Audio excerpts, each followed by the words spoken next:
Nakapagbahagi ka na ba ng mensahe na tatagpo sa puso ngayong Pasko?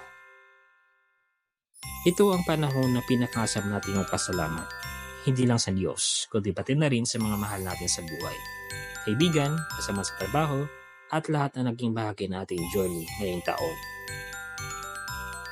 Pero minsan, nakakalimutan natin ang impact ng simpleng salita. Para po ngayong taon, gawin natin yung kakaiba ang ating holiday message.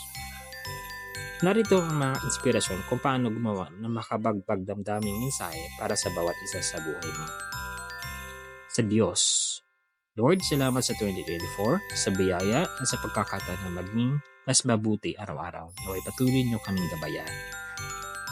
Why it works? Walang mas personal at makahulugan kaya sa simpleng panalangin na pasasalamat. Ito yung nagiging puso ng inyong mensahe.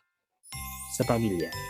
Salamat sa inyong pagmamahal na di matatawaran. Hindi man perfecto ang taon, pero ang pamilya natin ang patuloy nagbibigay lakas. Why it works? Highlight and share memories and sacrifices. Pinaparamdam mo na malagas sila kahit sa simpleng salita. Sa kaibigan, sa lahat ng tawanan, iyakan at kantuan, salamat sa pagiging tunay na kaibigan. Ngayong patuloy ang ating samahan kahit saan tayo dalhin ng buhay.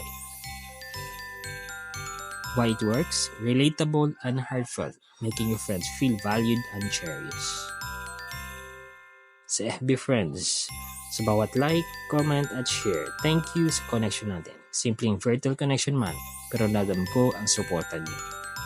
Why it works? Acknowledging social connection creates goodwill and positivity.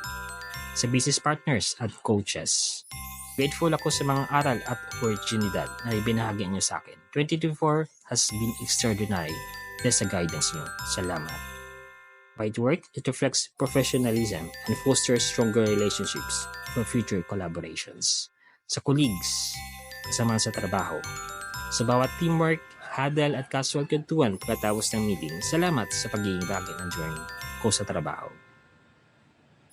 Hindi magiging successful ang taon na ito kung wala kayo. Maraming salamat sa inyong suporta, effort at dedikasyon. Why it works emphasizes the value of collaboration and shared efforts, fostering camaraderie. Ngayong Pasko, itag mo ang mga taong gusto mong pasalamatan. Sabihin mo kung paano nila nabago ang buhay mo ngayong taon.